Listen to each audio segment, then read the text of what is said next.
Hello everyone. If you've ever been to a street racing venue, I bet you've seen cars with matte black hoods. Those unfamiliar with car culture will likely assume the owner of the vehicle in question replaced the hood for one reason or another and simply didn't have time to paint it. But in 99.9%, that's certainly not the case. So why are there those in the world of tuning and motorsports who like to paint their hoods the color of a repair part? Let's find out. The origins of this phenomenon don't lie in garages, but high in the sky.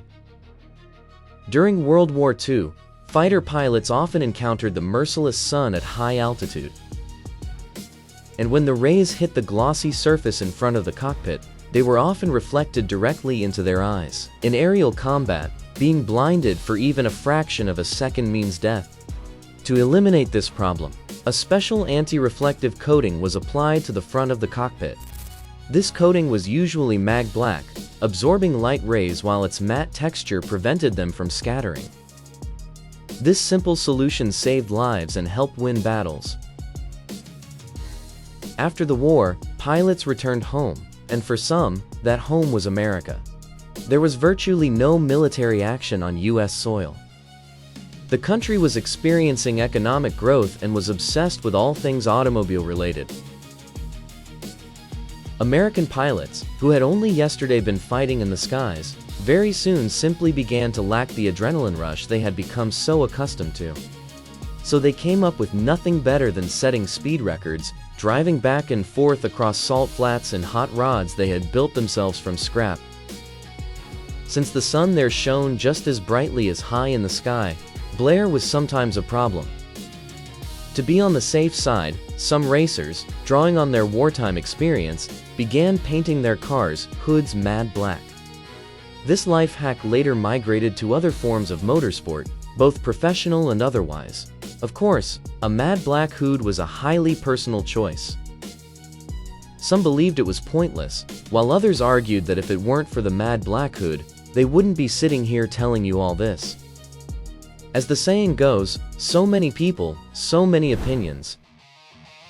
But the real popularity of matte black hoods owes to American marketers in the 1960s, who quickly noticed that cars with matte black hoods statistically won more races. In most cases, of course, it wasn't the hood color that mattered, but the fact that these cars were usually driven by former fighter pilots, whose self-preservation instincts were somewhat dulled. There was a saying among marketers of the time, "Win the race on Sunday, sell the car on Monday." And since a mad black hood had become associated in the minds of Americans with racing, brutality, and victory, they thought, why not use this to their advantage?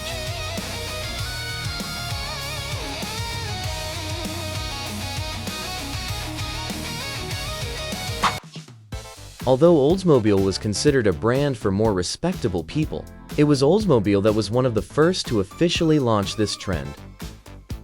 In 1967, wide matte stripes could be ordered on the 442 model, covering almost the entire working surface of the hood.